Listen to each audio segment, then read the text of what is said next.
Hey everyone, Mark Russo here, and today we're going to fix your early extension. It's a hot topic online, and we want to fix that early extension, those hips thrusting into the ball, so you can start to compress the ball and hit long, straight golf shots. Let's get going.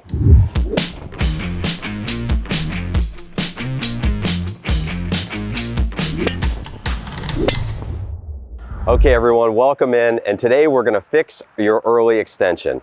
You've heard of it, you've searched it, you've seen it online, but this is going to be the video that's going to give you the tools to finally fix it. But first, we're going to agree on the terminology and what we're talking about when we talk about early extension. What we're talking about is when on your downswing, you start to move your pelvis in and towards the ball. Maybe your footwork works up on your toes, your hips are spinning, but everything is moving into this space and encroaching on the golf ball. And typically what happens when that's going on is contact becomes a real crapshoot. And for most people, that thrusting can also lead to some really funny contact across the face, including shanks. So today I want to give you some tools that you can use, not just at the range, but really some things you can do at home to maybe slowly work this out. And slow is the operative word I want to use here, because when you're fixing something like this that involves a large part of your body in the swing, full speed swings are not going to get it done for you. So I'll save you the suspense. This is not something you're going to be able to do at full speed, but I promise you, if you put the work in, you're going to get better at this. So let's talk first of all again about the fault. We are moving into the ball. So how do we fix it? Well, I've got a couple of items here for you that we're going to use today to work on this. The first one, we're going to mimic here with my pool noodle, and you can actually set this up for yourself as well. But also I want you to use your imagination a little bit today and imagine that this is a wall behind you. So for the purposes of doing homework, where we might not be able to swing the club up and risk hitting our walls, I'm going to put the club down for a sec, and we're just going to pretend that there's a wall behind me. And what we're going to do here is we're going to get our back pockets set up against the wall. And I just want you to do the classic arm cross here right now. Right now, you're just going to train without a club and a ball, okay? First thing you're going to do for me is make sure that when you turn your pelvis back, that right back pocket is pushing back into the wall for me, okay? Really, really important. A lot of you, and I want you to notice this, when you make the backswing, will slide the pocket along the wall. You might even move parallel to the wall or come away from it. Not a good idea. So make sure that that pocket is working back into the wall. And if you get here and you feel like you're going on your toes, give yourself a little bit of room, but that pressure pushing you on your toes is probably a good thing. Push back, get that pocket back. Now what you're going to do is you're going to take that pocket and you are going to slide it along the wall this way first. Then we're going to get the left pocket, once we've posted into this leg, up and around and back to the wall behind you. Now again, doing it incorrectly, we might not get to the wall. We work this way, and then here's the big move. In and away from the wall. No contact at all, okay? That's really, really gonna make you struggle with the movements. So, back pocket, slide along the wall, and when you get over here to impact, I want you to make sure that your left pocket is against the wall and you are stacked into this lead side. One thing I see students do when they work on impact and do slow movements is sometimes they are incorrectly moving the pelvis. So when you move this way, it's okay to slide this way. You're going along the wall. And notice how I'm loading my lead side.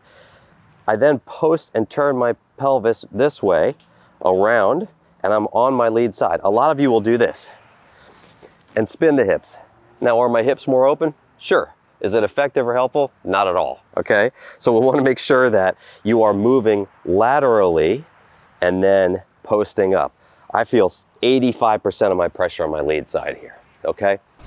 And remember, sliding along the wall is not a bad thing towards the target if you turn correctly.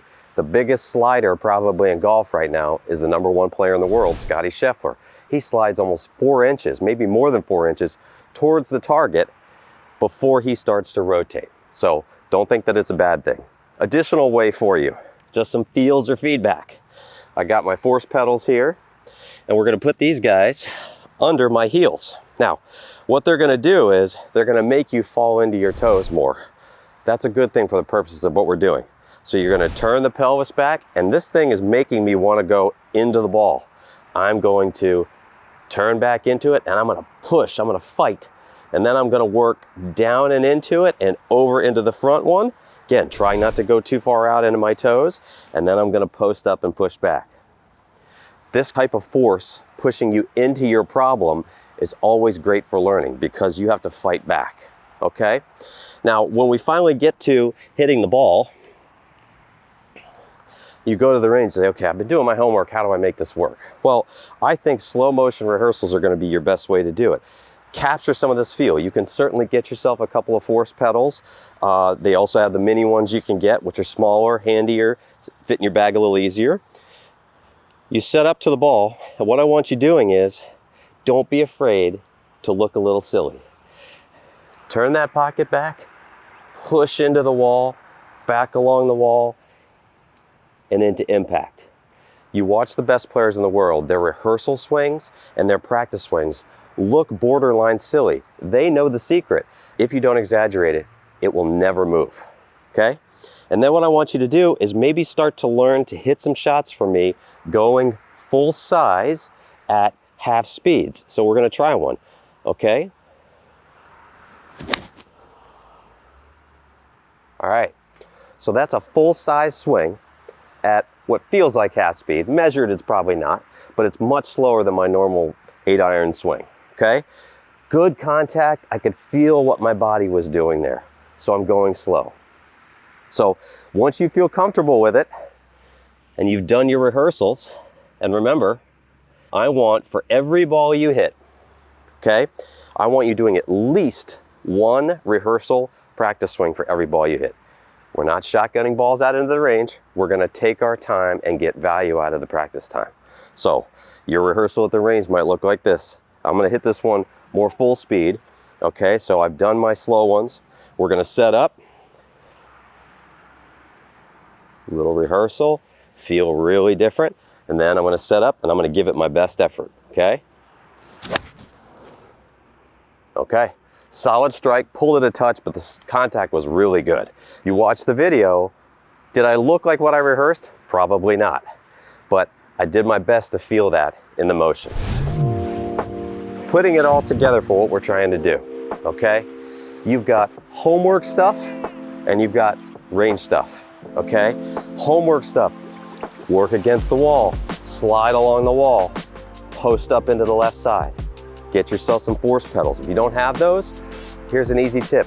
Inserts from your shoes, fold them in half, stuff them under your feet. Stand on socks, who cares?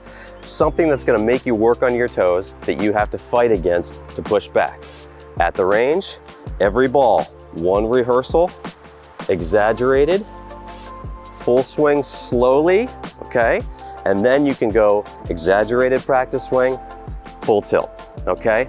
I promise you, if you put the work in on this and take your time with it, start with short clubs and then build up, I know this is gonna get better and the quality of your strikes is gonna go through the roof. All right, hope that helps. We'll see you on the lesson tee.